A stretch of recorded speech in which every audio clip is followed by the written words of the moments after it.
Hey everyone, how's it going? I'm John. I'm Brandon. This is our review, well, my review of Evil Dead. He has not seen it yet. I have not. So, Evil Dead is a almost sort of spiritual remake to the original Evil Dead, in the sense that it still acknowledges that the original took place.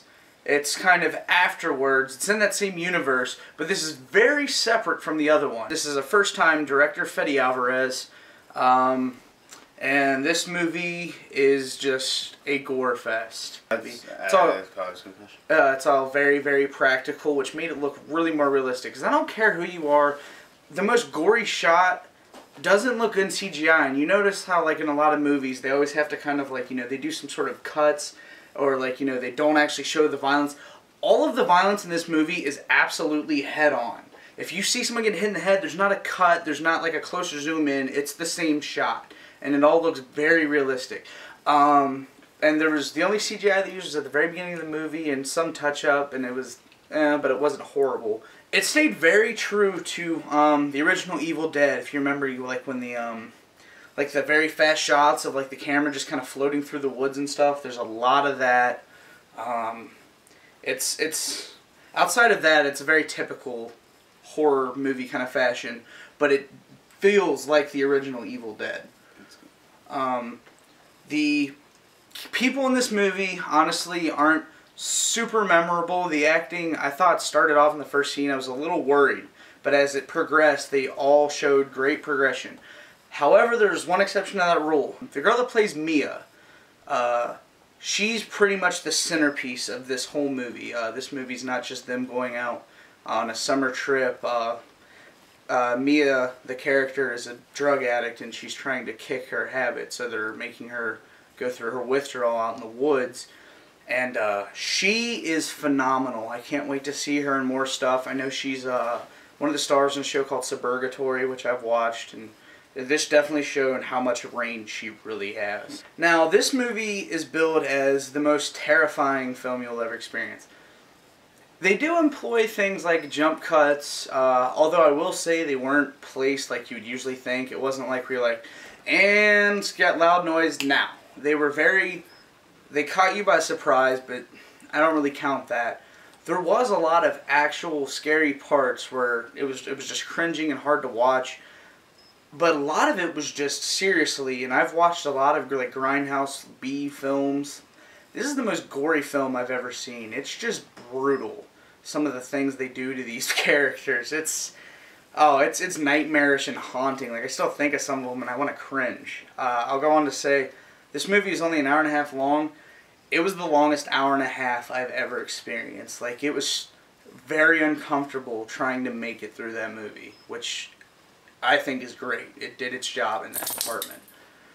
I want to add in real quick, because when we went to see Olympus Has Fallen, we saw a poster for this movie, and it said the most terrifying thing you'll ever experience. Yeah. And he said, "I feel like they're overselling. I feel like this is false advertising." He texted me after he got out of the screening, and just how he said it was uncomfortable and how like horrifying it was. And like I commented later on that it was, "Hey, you said that it wasn't the most horrifying thing. Has that changed?" He's like, "Absolutely." Yeah, I was going to be very critical because as being a fan of the original, I was going to be very temperamental about this remake.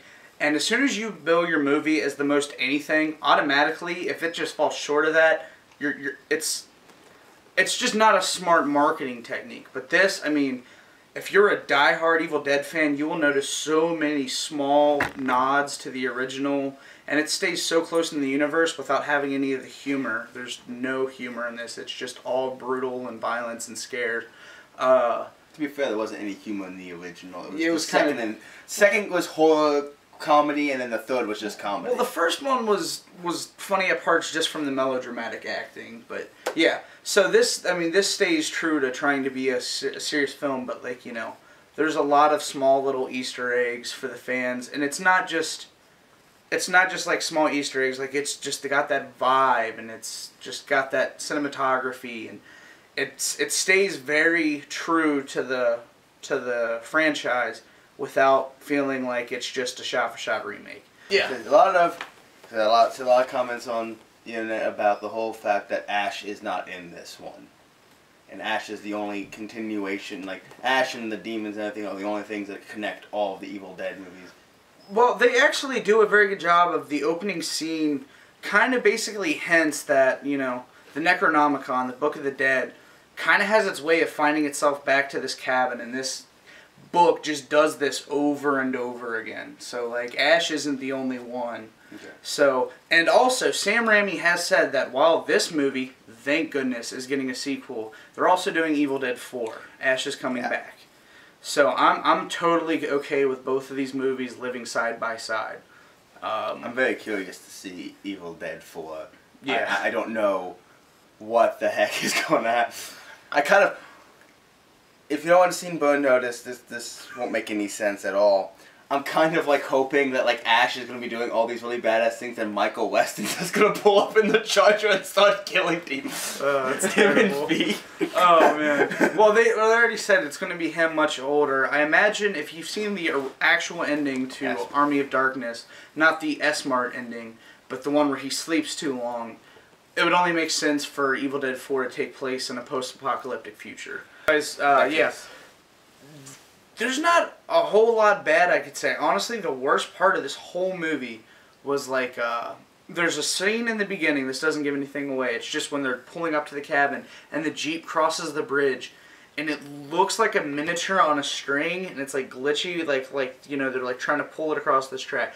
Like it just looked bad for some reason. And then when it introduces when they show you Mia and her brother, which are the two main characters, it's done very well. The opening's done very well. But the other three characters that are in the cabin with them, as soon as I saw it, I was just like, oh god, this is going to be bad. This is going to be so awful. But like I said, either the ones that one of the characters isn't really in it that much, so that's good, and the other two definitely got a lot better as it went on. So, Do you think, as a professional, do you think it was a first-time director kind of thing, or is that of actual actors? well, he used a lot of unknown actors, so I gotta think it's kind of the actors, because, I mean, the other two and the kind of allusion to the other time the Book of the Dead has done this, all of that was really well acted and done, so I kind of have to think it's these other no-name actors, which, by the way, that's another thing I really liked about this movie, is because Jane Levy is so relatively unknown that she didn't feel like, you know, this is the one that you're supposed to be, you know, rooting for or rooting against or whatever. You didn't feel polarized to characters in the way you do when you notice a famous person in the movie. Like, like for instance, G.I. Joe, Bruce Willis.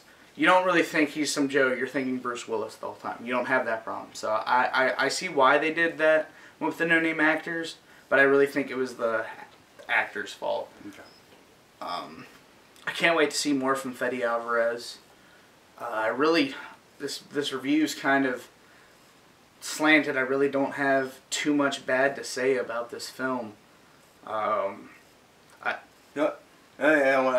Says we both have seen a film that is very uncomfortable to watch called Requiem for a Dream.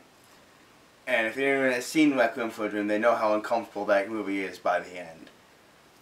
And it said, anyone going into this movie should be well aware that, as he has told me, it's just as uncomfortable as Requiem for a Dream in a different sense. Yeah, my brother was very, not even just freaked out, just he couldn't eat afterwards. He was just, this movie will take something out of you. And I mean, there's some people that are just so desensitized that you'll probably still cringe, but you'll come out like, oh, okay.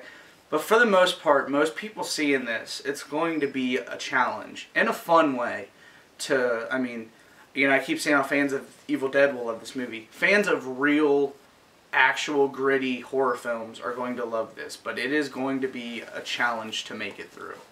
I highly recommend you see this in theaters, in the big screen, with a group of friends. I might see it again with a group of my friends. I'm probably going to. I almost am reluctant to do so. Like I said, it's so stressful. But You know, if you got a girlfriend, you want to do the typical bring your girlfriend to a horror movie film so she can be all scared and you can protect her. You're going to be just as wanting to bury your face as she is. So, I mean, it's bring your whole group. So it's fun. Trust me, it is fun, but it's stressful. I can't say that enough. I really hope that this changes horror films and takes them away from being torture porn and jump scares and shifts it back to being what an actual horror film should be, and that's a gritty, rated R, just mind F. Anything else? That's all I got. Yeah, that's all I got. So once you see the movie, let us know what you thought. Hit us up with your review. We might disagree, but that's just us. We're just saying.